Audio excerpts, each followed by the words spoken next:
Quando um policial encontrou uma cadela acorrentada e seu filhote coberto de feridas, ele pensou que fosse só mais um caso perdido. Mas aquele olhar, cansado, ainda assim vivo, mudou tudo. O que ele não sabia é que, ao libertá-los, despertaria inimigos poderosos e também um passado que jurara enterrar. Quem eram os donos daquela dor? Até onde um homem é capaz de ir para proteger quem não pode se defender?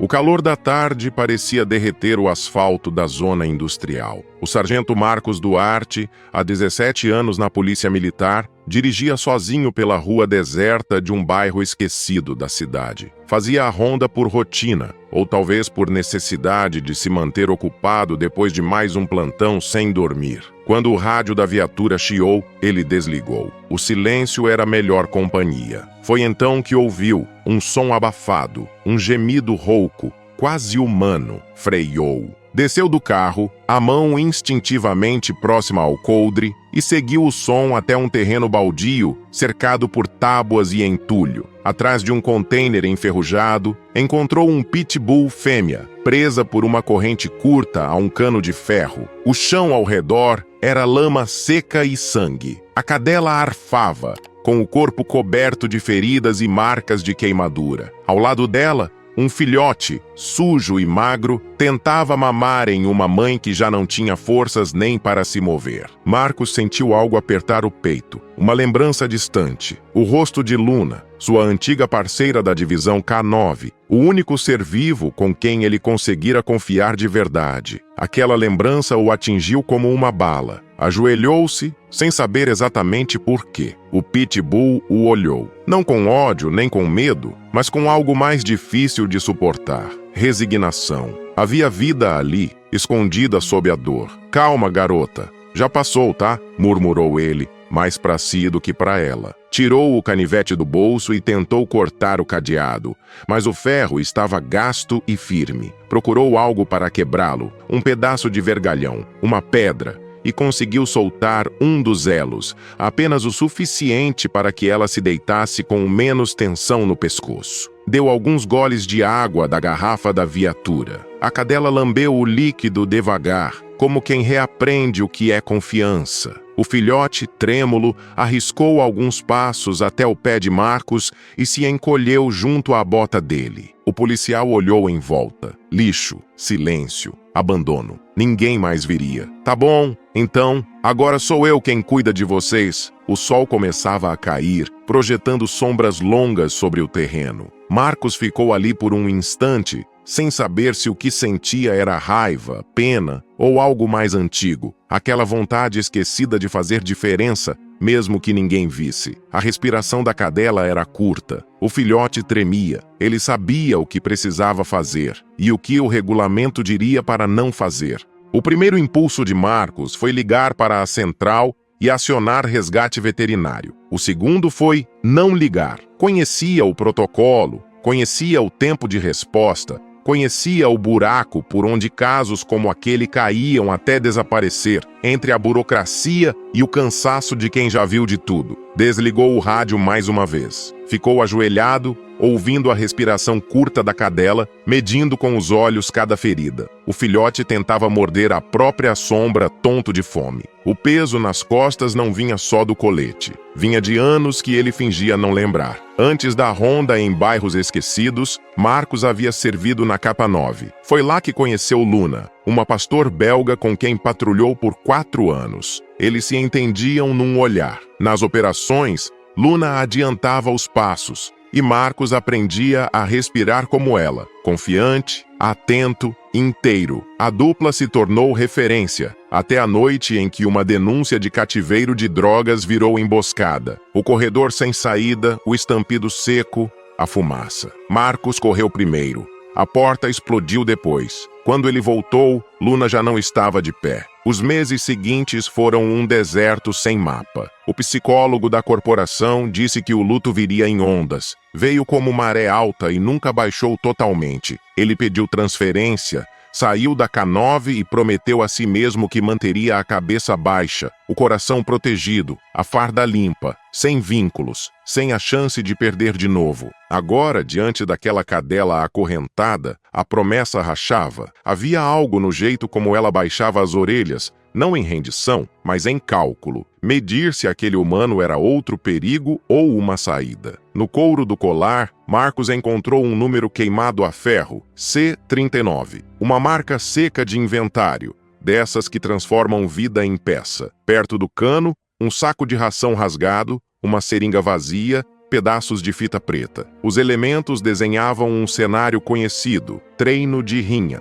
E os códigos lembravam um inquérito engavetado de 2 anos atrás. No relatório antigo, constava a suspeita de um galpão em nome de um laranja, usado para criar cães para combate clandestino. O caso parou por falta de flagrante e por excesso de medo. Os nomes por trás eram repetidos em sussurros. Gente que comprava silêncio com o mesmo dinheiro sujo com que comprava coleiras com pregos. Marcos engoliu em seco. O território, o método, as marcas, tudo contava a mesma história. E agora a história tinha rosto. O da fêmea ferida e o do filhote que tremia contra sua bota. Pegou o celular. Em vez da central, discou para Sara, amiga veterinária que fazia plantões em ONGs. Se eu disser emergência, você acredita? Perguntou num sussurro. Você não usa essa palavra à toa, Duarte. Onde você está? Num lugar que preferia não te trazer. Mas é isso ou o fim deles? Houve um silêncio curto do outro lado. Me manda a localização. Eu levo o que der. Só cuidado. Enquanto esperava,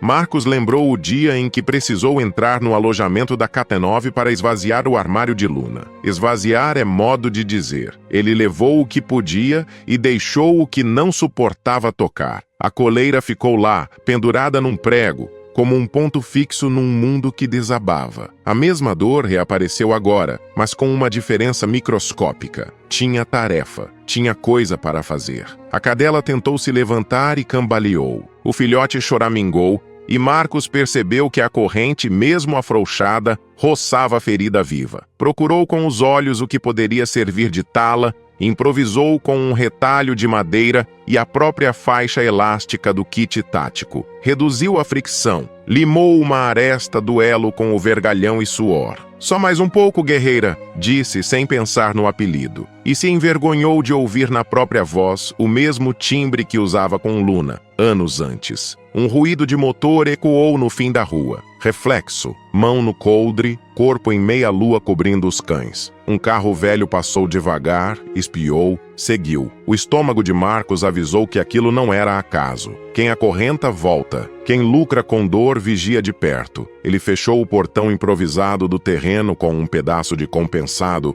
encostado à entrada, ganhando alguns segundos contra olhos curiosos. Os passos seguintes eram um campo minado. Acionar a polícia ambiental significava abrir um processo, possivelmente alertar quem mandava no galpão. Levar direto para a própria casa podia ser insensato. Perigoso para os cães e para ele. A clínica de Sara, porém, ficava perto. A van dela tinha espaço, anestésicos, soro. Podiam sair discretamente se ela fosse rápida, e ela era. Numa tentativa de mapear as ameaças, Marcos pensou naquilo que nunca o abandonava: a culpa. Se não tivesse hesitado no corredor naquela noite, Luna teria sobrevivido. Se tivesse seguido o protocolo milimetricamente, o desfecho seria outro. Ele sabia as respostas racionais, repetidas em terapia como mantras. Mas culpa não trabalha com razão, trabalha com fantasmas. E um fantasma soprou: não erre dessa vez. O celular vibrou, chegando em 6 minutos. Portão lateral. Marcos respondeu com a posição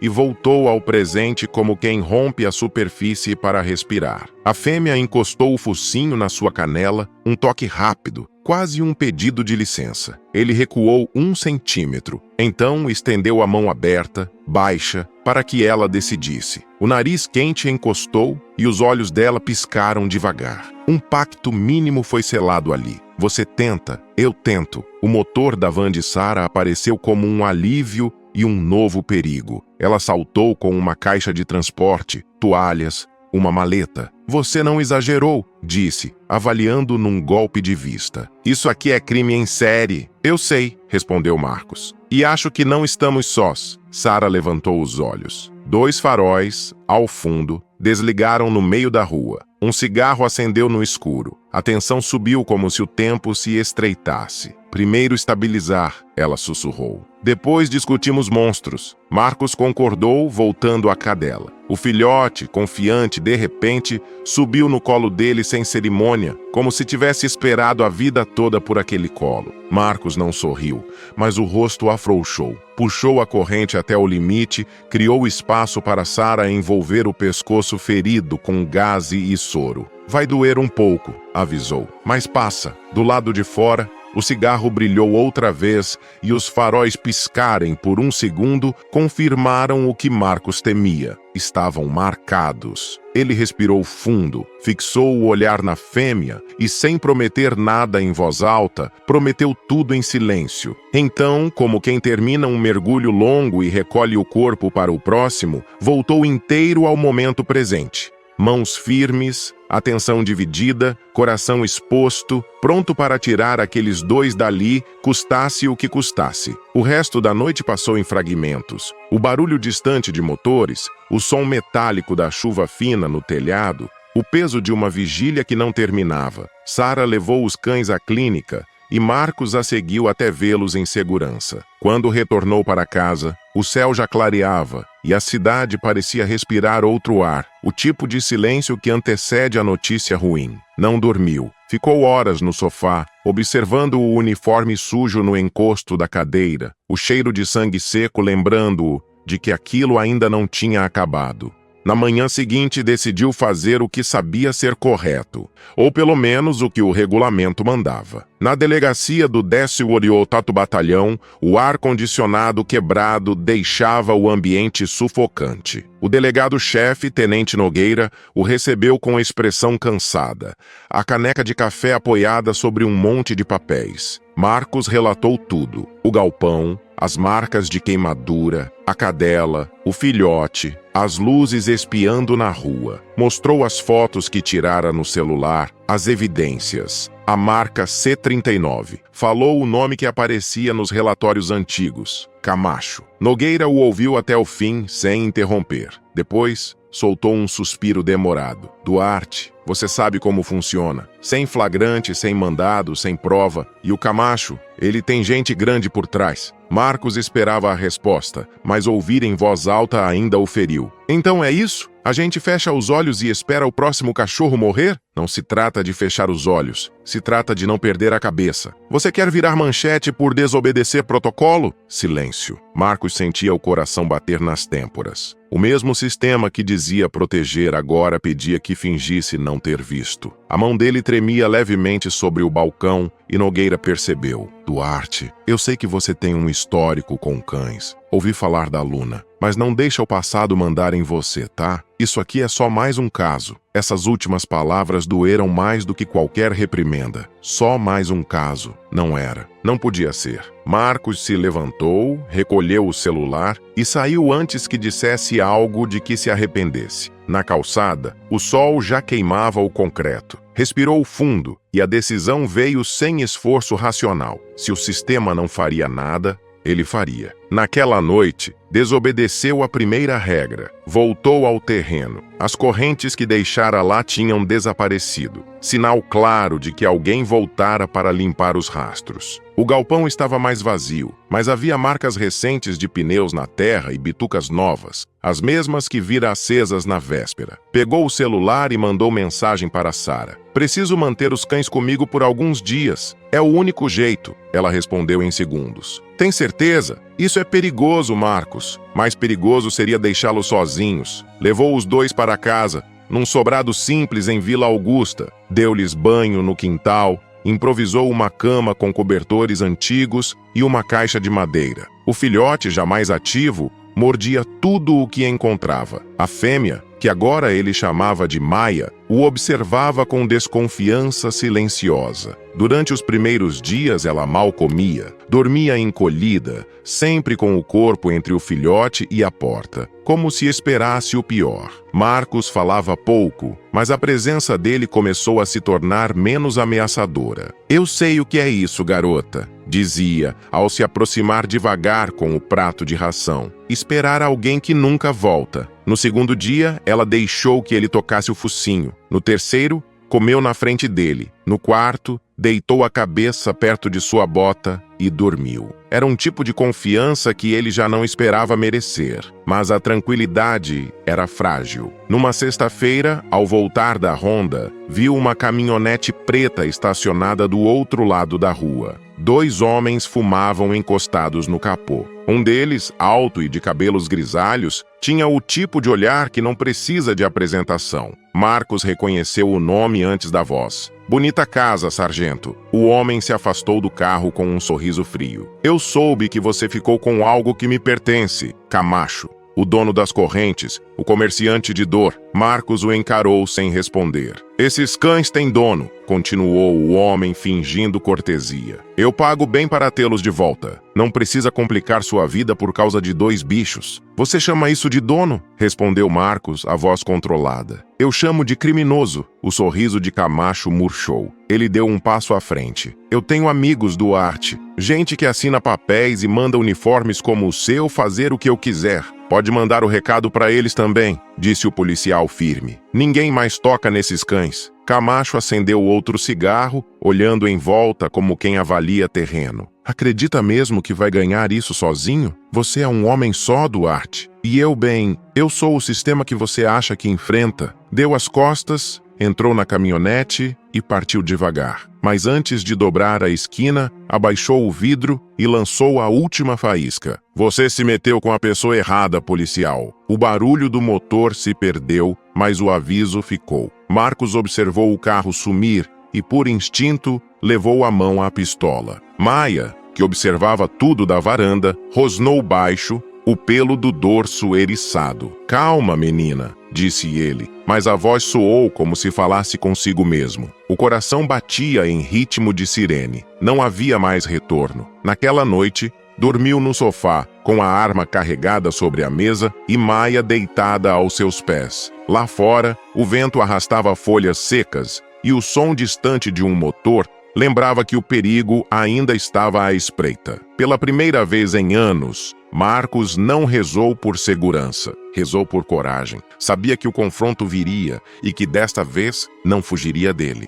A madrugada passou lenta, espessa, como se o tempo também esperasse algo acontecer. Quando o primeiro raio de luz atravessou as frestas da janela, o cansaço e a vigília se confundiam. A chuva ameaçava cair, o tipo de manhã em que até o vento parece segurar a respiração. O sábado amanheceu com o ar pesado de tempestade. O céu, cinzento, parecia o presságio de algo inevitável. Marcos preparava café quando percebeu que Maia estava inquieta. Rondava o quintal, farejando o ar com o corpo tenso. O filhote, agora mais forte, seguia a mãe com orelhas em pé. Ele sentiu o mesmo instinto se acender. O silêncio da rua era diferente. Nenhum pássaro, nenhum ruído de moto. Pegou o colete, verificou a pistola e foi até a janela. À distância, uma caminhonete preta dobrava a esquina. O coração acelerou antes mesmo de ver o rosto de Camacho. 3 homens desceram do veículo. Um carregava algo que brilhava, um cano metálico ou uma arma longa. O líder, como de costume, sorria. "Eu avisei Duarte.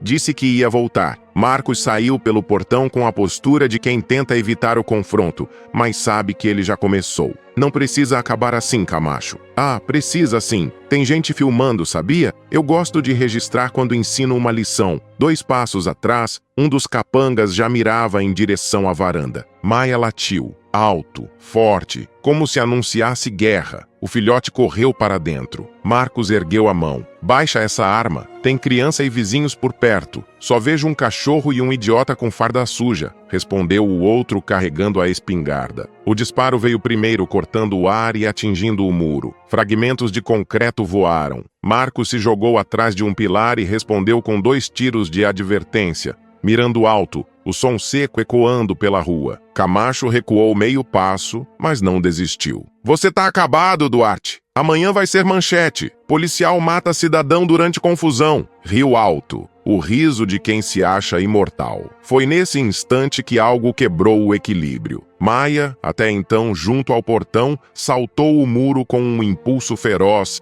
e caiu entre Marcos e o agressor. O homem com a espingarda virou o cano, surpreso, mas não a tempo. O impacto o derrubou no chão. O segundo disparo saiu errado, atingindo o capô da caminhonete. O caos tomou conta. Camacho gritou. Os cães latiam. Vizinhos começaram a abrir janelas. Marcos correu até Maia, tentando afastá-la antes que ela fosse alvejada. Um tiro ecoou e o tempo pareceu parar. Por um segundo não soube quem tinha sido atingido. Depois viu o sangue escorrendo pelo ombro da cadela. Não! O grito dele saiu bruto, misto de raiva e desespero. Camacho tentava recarregar, mas Marcos foi mais rápido. Avançou, desarmou-o com um golpe seco e o derrubou no chão. O homem caiu sobre o concreto, o cigarro ainda preso nos dentes. Acabou, Camacho. A voz de Marcos soava diferente, fria, controlada. Agora você vai aprender o que é prisão de verdade. As sirenes começaram a ecoar ao longe. Sara havia chamado reforço ao ouvir os tiros pelo telefone. Marcos deixara o viva voz aberto sem perceber. Em minutos, 2 viaturas cercaram a rua. Os capangas jogaram as armas e se renderam. Mas Marcos só enxergava uma coisa. Maia deitada, sangrando, o peito subindo devagar. Ajoelhou-se ao lado dela. Aguenta firme, menina. Você vai ficar bem. A voz dele tremia. A cadela ergueu os olhos, cansados, mas vivos. Apoiou o focinho na mão dele, um gesto mudo de lealdade. O filhote apareceu, choramingando, lambendo o rosto da mãe. Leva pro carro! Gritou Sara, que corria desde a esquina com a maleta de primeiros socorros. Agora, Marcos! Ele a pegou nos braços, sentindo o peso quente do corpo e o cheiro de ferro. Entrou na viatura e acelerou atrás da van de Sara, atravessando sinais vermelhos, sirenes abertas. No consultório improvisado da clínica, tudo era urgência. Mãos rápidas, soro, pinças, o som ritmado das máquinas. Marcos ficou parado, imóvel, observando de longe. Não era o policial agora. Era apenas um homem torcendo por uma vida. Horas se arrastaram. Quando Sara saiu da sala, o rosto suado e os olhos marejados, Marcos prendeu o ar. Ela vai viver, disse ela sorrindo. E o filhote também. Mas você precisa descansar antes que desmaie aqui. Ele se sentou pela primeira vez em horas, sem perceber as lágrimas descendo. Tudo em volta parecia mais leve, como se o ar tivesse sido devolvido ao mundo. No dia seguinte, a notícia se espalhou. Policial frustra rede de rinhas e prende líder do tráfico de animais. As câmeras de segurança da rua provaram quem atirou primeiro. Camacho e os cúmplices foram levados algemados. Marcos visitou Maia no canil veterinário. Ela já conseguia ficar de pé. Quando o viu, abanou o rabo, mesmo com a faixa ainda no peito. Ele se ajoelhou e o filhote, cheio de energia, pulou direto no colo dele. Vocês me deram mais do que eu consegui dar, murmurou. Me ensinaram o que é coragem de verdade. Ela inclinou a cabeça como se entendesse. Do lado de fora, o sol reaparecia. A chuva da madrugada havia lavado a rua e o cheiro de terra molhada trazia algo que Marcos não sentia há anos: paz. Antes de sair, olhou para a cadela uma última vez. Hora de ir para casa, Maia. Ela se levantou, firme, o filhote ao lado. E pela primeira vez desde a morte de Luna, Marcos sentiu que tinha encontrado um novo motivo para continuar lutando. A cidade lá fora seguia barulhenta, mas dentro dele havia silêncio. O tipo bom, o de quem cumpriu uma promessa feita ao coração. 3 meses depois, o caso Camacho já tinha virado manchete esquecida. As audiências se arrastavam, as provas eram incontestáveis, mas a cidade, como sempre, logo encontrou outro escândalo para comentar. Para Marcos Duarte, porém, nada tinha voltado ao normal. E pela primeira vez, isso era bom. A casa, em Vila Augusta, antes silenciosa, agora tinha vida. Maia ocupava o quintal com dignidade de guardiã. O filhote, que ele batizara de Tobias, transformava cada chinelo em brinquedo e cada manhã em bagunça. A princípio, Marcos achava que manter os cães seria temporário, até que encontrassem adoção segura. Mas quando o primeiro casal interessado apareceu, Maia se colocou à frente do portão, olhar fixo e postura firme, como quem dizia: aqui é o meu lugar. Desde então, Marcos não cogitou mais deixá-los. As noites, antes preenchidas pelo som distante das viaturas, agora tinham o ritmo tranquilo da respiração dos cães dormindo perto da porta. Certo domingo, ele levou os dois ao parque municipal, o mesmo onde costumava caminhar com Luna, tantos anos antes. O sol atravessava as árvores e crianças corriam entre os bancos. Maia andava ao lado, sem coleira, obediente, livre. Tobias corria à frente, tropeçando nas próprias patas. Um garoto se aproximou, curioso. "Moço, esse cachorro é bravo?" Marcos sorriu. "Só com quem merece." O menino riu e afagou o focinho de Maia. Ela não se afastou, apenas fechou os olhos, tranquila. Foi nesse instante que Marcos percebeu. A cadela que um dia simbolizara a dor, agora era prova viva de que o amor também pode recomeçar em meio à ruína. Enquanto o vento soprava, ele olhou o céu e, por um segundo, imaginou a sombra de Luna correndo entre as nuvens. Não era saudade doída, era presença serena. "Consegui, parceira", murmurou. "Demorou, mas consegui." Na volta para casa, Tobias dormia no banco de trás e Maia, com a cabeça apoiada na janela, observava a rua passar. Marcos guiava devagar, sem pressa. Pela primeira vez em muitos anos, sentia que estava exatamente onde deveria estar. Porque, às vezes, a verdadeira justiça não vem de tribunais, mas do simples ato de escolher cuidar, quando o mundo escolhe virar as costas. Se você se emociona com histórias como esta e quer continuar descobrindo mais relatos incríveis, não deixe de se inscrever no canal. O seu apoio é fundamental para que possamos continuar compartilhando essas histórias tocantes com você. Agora, imagine uma cadela exausta, tremendo de frio em meio às lápides, protegendo algo entre os filhotes recém-nascidos. De repente, o coveiro percebe um brilho estranho vindo do pano onde ela se deita. E o que ele encontra faz o sangue gelar. Que segredo poderia estar escondido junto àquela ninhada indefesa? E por que a cadela parecia disposta a arriscar a vida para guardá-lo? Quer descobrir o que aconteceu e sentir as emoções dessa nova história? Não perca o próximo vídeo do canal Amo Meu Patudo. Clique no vídeo que está aparecendo na sua tela e vem comigo. Grandes emoções vêm acompanhadas de grandes histórias. Até lá!